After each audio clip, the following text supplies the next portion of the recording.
Good evening, I'm Mark Diano. And I'm Desiree Hadley, and welcome to Hold the Line with Mayor Ras J. Baraka. Now, how you doing, Mayor? How are you today? I'm good. How are you? Good. So today we're going to touch on two topics. We're going to talk about leading during COVID and violence in Newark. Yeah. So the first question I want to ask, but I also want to first talk about how we are coming up on the end of the 10-day shutdown soon. Yeah. Monday we'll be opening back up fully as a city. And the pandemic has pretty much stretched throughout we're coming up on a year. Starting in March, we've been in a pandemic here in the United States. So leading during this time, do you feel like this pandemic will eventually overshadow a lot of your accomplishments you have seen during your time in office? No, I just think we have to get through it. And resistance builds strength, right? When you work out, the greater the resistance, the stronger you become. And I think this is a period we have to go through, and it exposed a lot of things that was wrong with this country, that was wrong with the state, that's wrong with this city. And basically we have been like on our own trying to deal with this and handle these problems all over America, like mayors of these cities, especially mayors that look like me, because our skin is vulnerable. It means people can attack us no matter what, from all areas, our own people, other people, we're just vulnerable. And so it puts us in a precarious situation because we have to handle problems that have existed decades, centuries even before we came on the scene, and we're still grappling with them today. Poverty didn't just show up in 2013, it's been here, for a long time, and we're still grappling with these issues. And so COVID came and really exacerbated everything, So all over the country, my colleagues are frustrated. They worried, they frustrated. They're dealing with police brutality, rise in crime, more unemployment now because of COVID, having to handle the deaths that are going on in their community from COVID and from other things, poor housing. So it exacerbated it, and so you need a different kind of lens. Right. You need a different kind of lens. And 2020 is certainly the year of clear vision because it definitely made clear to us. If we weren't clear already, we clear now where we need to be and the direction we need to be going in. And I feel like it definitely magnified a lot of the racial tensions, injustices, and all of that stuff. Like it's brought it to the forefront. If we had nothing else to focus on, that was like in front of us. Oh, absolutely. It brought it to our forefront, and it exposed people who you thought weren't racist, that were. People who you probably thought were, you found out they weren't, right? People who you thought was friends, you found out they're not. People who you thought supported you, you realize they don't. I mean, that's what happens in a crisis. Crisis doesn't make people better, it magnifies who they are already. Right. And this is what it did, it just tore the cover off of everything. And so now, you out here trying to repair centuries old problems with the same resources you had prior to that. Trying to fix these problems, now that it exacerbated it, it just expedited it. And we need more. Along those lines, one of the problems that has sort of been exacerbated is like the historic conflict between the East Ward and the rest of the city. So now you have East Ward people in defiance of the rule, even though the rates are higher there. You have a council member telling them, open your stores. As a leader, how do you get everybody rowing in the same direction? Well, I just want to say, like, the level of defiance has been all over the place. Like, not just in the East Ward, it's been like, but it's not the majority, right? And that's the good thing. So even when I'm battling the people that you see us battling with on the front end of people who are not listening, there are countless of people who send me inboxes, emails from Ironbound, from other places that have been helping us. Organizations like Montana Global, like ICC, been helping us through this whole opportunity to get people tested, do the census in the middle of all of this, right? And keep people engaged to what's going on. So we've gotten help from a lot of places and a lot of people all over the city. So I'm proud of that. I'm proud that in this pandemic it showed how strong and resilient Newark's communities are, and how we know that no matter where you at in the city, that there's groups of people, the majority of people, families who are going to do the right thing despite any of the craziness that's going on. So Mayor, in the past, when you've talked about yourself, you've said the bad guy, the bad father, draconian measures. You continue to talk about this idea that you're pushing people in a direction that they might not want to go, but that doesn't seem to be the case. We just came around town and places, ghost town. Are you paying too much attention to your critics, do you think? Well, I think I have to address them sometimes, and sometimes I do overly pay attention to them, and I shouldn't. But ultimately, even they have a right to be heard. So I'm going to address the things that they're saying, and the people who benefit from a debate are usually not the people in the debate. People who are listening to the debate benefit. So when I address it, people might have some of those questions in their head, and it helps them feel satisfied that they're doing the right thing, right? So when I tell people, look, in Los Angeles County, the largest county in the country, the 10 million people, they have a lockdown for 3 weeks, and they have a 6% infection rate. The state of New Jersey is 9 million, have 8% infection rate, and we're not doing that. Newark has 300,000 people, and we have a 16% now infection rate. So we are doing the right thing, and so we have to address these people. Sometimes you got to convince people or make them feel good about what it is that they're doing, and so I try to do that in the process. So how hard is it to convince people? Because I feel like as a leader, you're trying to, steer us in the right direction, but you have a lot of naysayers, people who don't agree with you. Sure. So how challenging is it to just keep going and to keep enforcing or to shut the city down when you feel like it needs to be? How difficult is that to go against people who feel like, they're tired of it? We're in a terrible social climate. I was just talking to my mother. We're in a terrible social climate. I mean, not just political climate, the social climate is bad. The things that people are talking about and highlighting on social media. These people that showing this video of this guy getting killed on Avon with no remorse for his family members or anybody else. We're just in a bad climate. And look, 70 million Americans voted for Donald Trump. Right. 70 million, right? That's a lot of people. And it means that, the social climate that we're in, the political climate is in flux, right? There's a lot of things that are happening that probably should not happen. And we're going to go up against it. We're going to debate it. We're going to fight it out in open public. And I think it's necessary for us to do, right? And so the only thing that I can do is be resolved in what we're doing is right, continue to have faith, and what I'm doing is okay, follow the data, what the scientists are telling me is happening, the doctors are telling me is happening in our city, and follow that, and have a heart for the people, That's it. Right. Mayor, let's go back to that social climate thing. You talked on one of your Facebook Lives about World War II and like the country pulling together. Yeah. And I think men of a certain age, people of a certain age, contemporaries believe that the country could never come together in a situation like that again. And this is proof. This is a war. This is a war on our soil, and we've shown this tremendous divide. That's depressing to me, but I'm not the mayor. I'm not a leader. As a leader, how do you maintain optimism and try to get people, understanding that there's a greater good? And sometimes, I'm a human being, so I get worn down, I get tired, I get exhausted. Sometimes you even yourself feel like some days you're afraid to even get out the bed, but you do it anyway. And courage to me is not, the absence of fear. People confuse hopelessness with courage, right? Some people will do whatever they want to do, not because they're courageous, but because they feel hopeless and they'll do anything. Courage is the presence of that fear and moving forward anyway and doing what you think is right in the middle of all of this stuff. You're doing what you think is right, and then having the faith in seeing that what you do will have a good outcome, will have a great outcome. So in my mind, I think we're going to win, right? And I have to always have that in my mind. We're going to win. Even if the situation looks dire, I have to have in my mind, we're going to win, right? So, because if you don't believe you're going to win, then you don't have the ability to fight, right? And so you have to feel like you're going to win.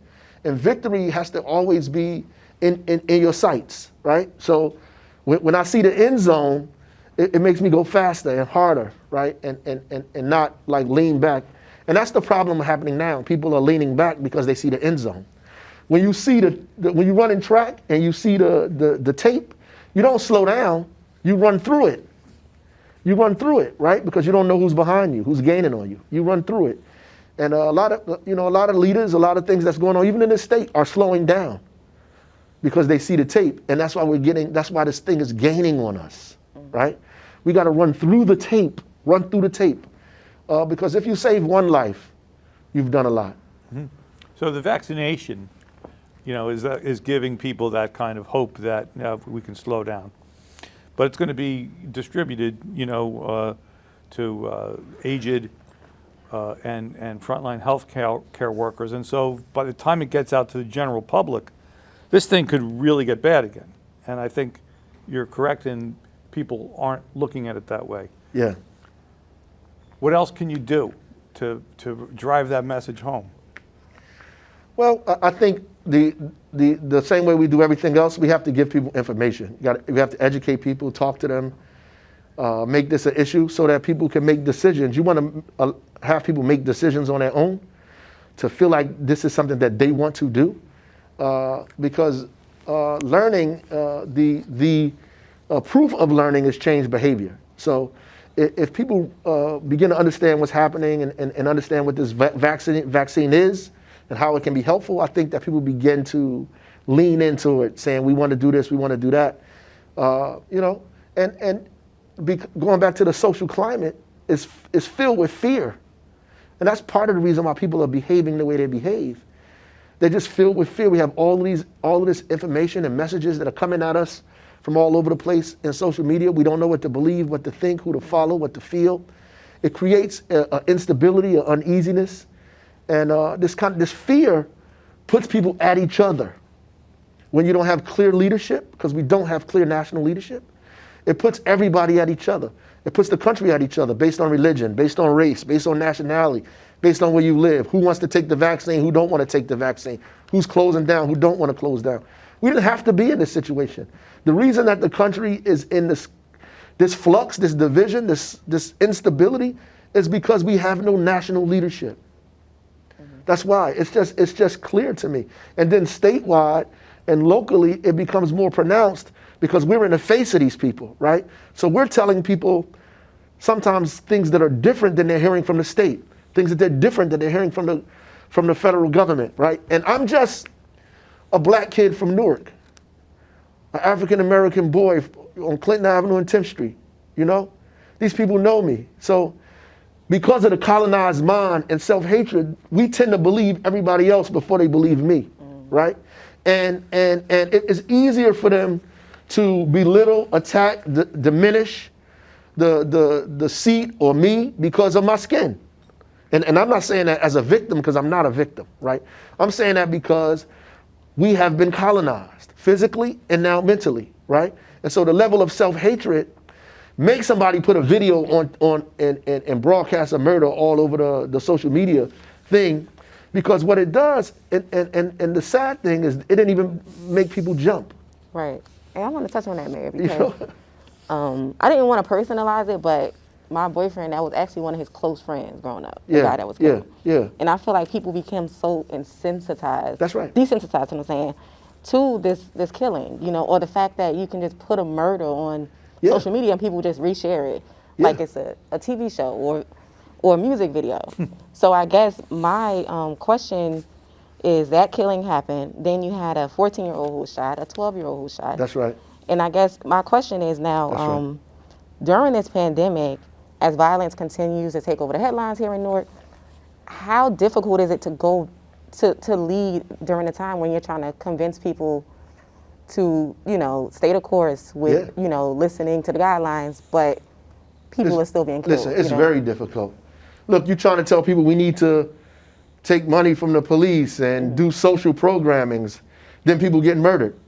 Right? So you got to fight police brutality and fight the people that are killing each other in the community. Homelessness. Right, and I don't pass out guns and tell people to shoot each other, but I'm responsible for it, right? And I have to do something about it. I take that responsibility. You have to do that. And the sad thing is, like, even Newark has been on course to have probably the best year ever.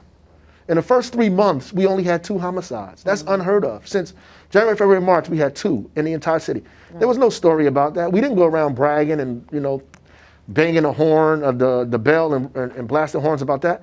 One, because we know that number can change, but also because it's hard work, and we study doing the work. We study doing the work. If I gave people the numbers, right? So I got to compare that to homicides, right? So right now in Newark, we might have 50 homicides at this point. We might have 50, right? There's 6 people who have died from COVID. 705, right? So if we go to November, in the middle of November in 2013, we had 101 homicides, right? In 2014, we had 83 in November. In 2015, we had 91 in November. In 2016, we had 85 in November. In 2017, we had 67 in November. In 2018, we had 63 in November. 2019, we had 48 in November. In 2020, we had 48 in November. So those numbers are going down, right? So when people say nothing is being done, sometimes I do take offense to that because people are working hard and the homicide numbers go down. But look, when somebody is killed in our community, it creates, that day, that month, that week. And then if you have 3 or 4 people killed, then then we feed it. Right. Why? Because we're so used to being in this condition that is regular and normalized for us. And then when people start steering you in the other way, it's almost a knee-jerk reaction to say, nothing gonna change, ain't nothing has changed. Why?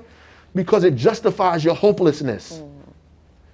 It justifies you having a desire to put this video up. And it justifies people not wanting to listen to things around COVID. Well, COVID not important. People out here getting killed. Yeah, people are getting killed. They were getting killed for 30, 40, 50 years in the city. And still, if we added up the last 10 years of homicides in Newark, it will never add up to the amount of people that we lost from COVID in less than a year in the city. So I have to fight both things. I have to fight a virus that's out of control and make sure that people aren't dying. And I don't care if they had diabetes before. I don't care if they overweight before. I don't care if they 72 or 73 or 65 or 52. People's lives are important. And the social climate is so terrible. People are saying, oh, they died because they had diabetes. They died because they have heart issues. That doesn't give them the right, that doesn't make it okay that they died. Right? And so us even commenting on that tells you what kind of social condition that we're in. It doesn't justify it. Like if someone was killed in the streets, like that violence, it doesn't, them being affiliated with whoever they were affiliated. It doesn't mean it's okay. That's right. Just because I was on this block. Right. Look, I was just looking at a text message. One of the guys text somebody who was putting a video up and asked him why he's doing it. What if it was your family member? What if the family had to see you get shot? He said, well, I'm not going to get shot because, I'm not affiliated with gang members or I'm not in the street, right? And one, death is death. And we should be promoting life, right? And this idea that created this division in our community that continues, right? We have to get rid of that, right? And or this idea that one life is more valuable than another. One life is more valuable. You know why we say that? Because we are still struggling to understand collectively that our lives matter. That's why we run around here saying Black lives matter. Because we're still struggling trying to make people understand that our lives matter. So we're trying to make one person's life more important than another person's life. I got to fight for all life, right? I got to fight for the 75-year-old with diabetes, the 25-year-old with sickle cell anemia, right? That was no fault of their own, that was born with it, right? It didn't matter if they exercised or took vitamin D, they was born with sickle cell anemia. I got to fight for those lives. Fight for the lives of cats that are lost in the street, that are wandering around here with no jobs, who might get shot on the corner. The life of somebody who just came home from jail, right? Somebody who went to college and came back and can't find a job, right? These kids that are out here in the summertime looking for stuff to do. I got to fight for all of these people's lives, whether you're a homeowner, a renter, or homeless. I'm responsible for everybody's life. The problem here is that we rely on one person to deal with these problems that we've had since we stepped foot on this soil. When collectively, it's all of our issue and all of our problem, and we have to deal with it collectively, right? That's why there's a president and a Congress and a judicial branch, because the president by himself cannot and should not have the ability and the authority to deal with everything. There should be other things and other people that are involved in helping us resolve these issues that are so big for us in this country and in this city specifically. Right. Back when you were principal at Central High and you guys used to separate the boys and the girls one day, right? Send Yes, the girls sir. to Weequahic Yes, sir. and the boys to Central. Yes, sir. And I sat in on a couple of those things with Bashir Akinyele, and it was all about self-hatred, all about That's right. self-hatred. And so now in the city, generally speaking, crime is going down and Yeah. it has been going down. But this year we saw an incredible, not an incredible, we saw an increase in random shootings. And the juveniles are, it's almost like vandalism with guns. It's not like they're even trying to kill somebody, they're just spraying, right? How do you reach those kids? Because they were responsible for like 5% of all gun arrests, juveniles. That's right. How do you reach those kids? Well, we have to get into these families, and we have to grab these kids and create more opportunity for families, not just kids, but the entire family. And that's what the street team and all these other people, that's what they're supposed to be doing. The irony of it is, when I was out here doing it when I wasn't elected, and I was out here doing it myself with other people in the community, we were getting a lot of criticism about that. But that's exactly what needs to happen. That associated with the kind of formalized organization of the city government and other kind of organizations that helps give resources to groups like that to do the conflict resolution, to do the mentorship, to provide opportunity and jobs, and give people the ability to have a space to deal with their own trauma. That's what the Office of Violence Right. Prevention is all about. A space, exactly, a space to deal with their own trauma. Because we're traumatized.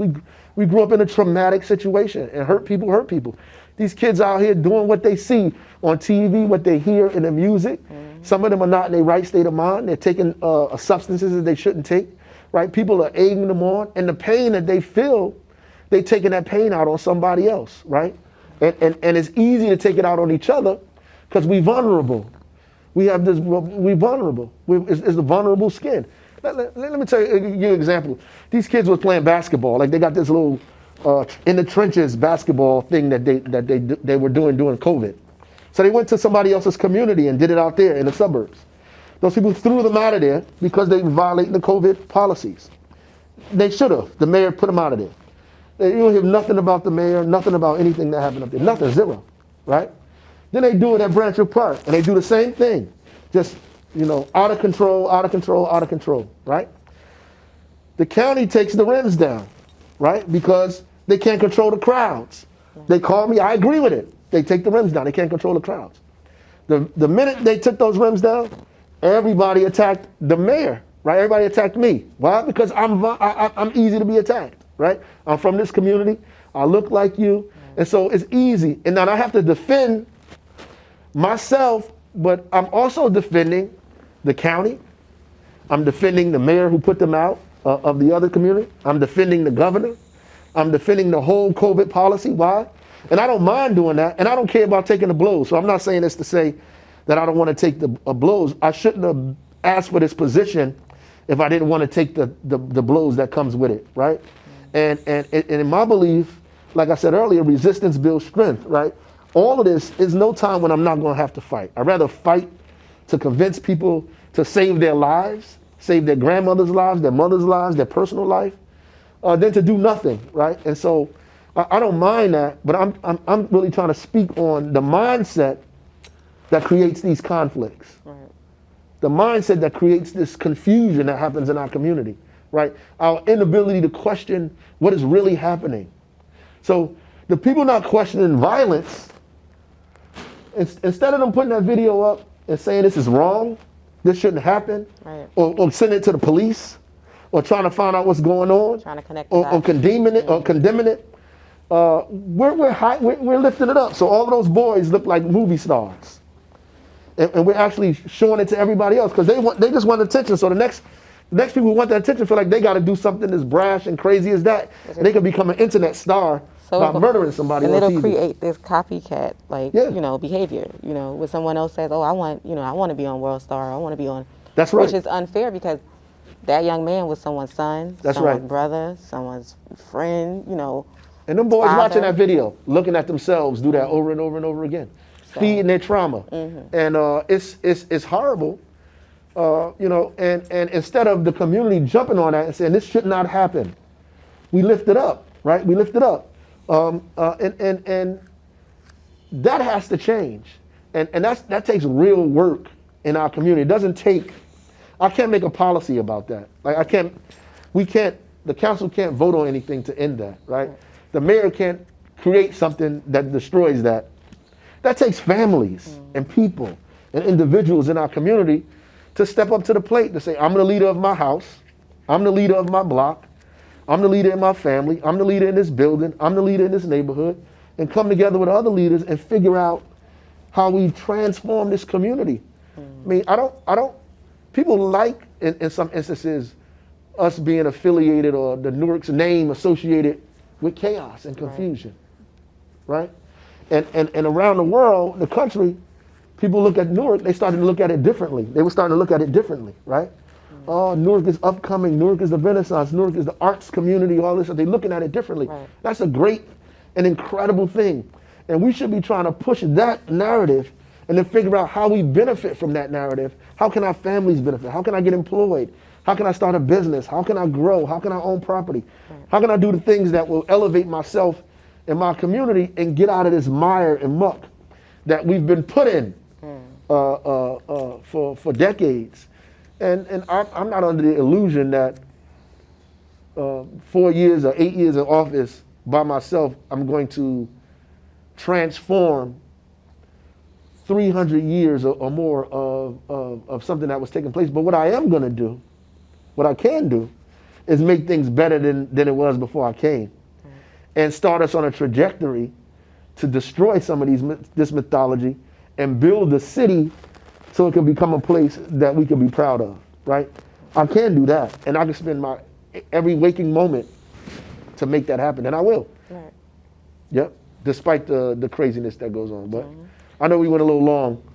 Mayor, it's a great conversation. Thanks very much. Yep. Is there anything you want to add before we sign off here? Oh, happy holidays, you know, everybody. Holidays is coming up. We still in them, you know. Enjoy your family, enjoy yourself. And I'm from Newark. I love it. I'm proud of it. The highs and the lows, the goods and the bads. This is my community and my city. It always will be, Right. whether I'm the mayor or not. All right, Mayor Baraka, thank you very much. Yep.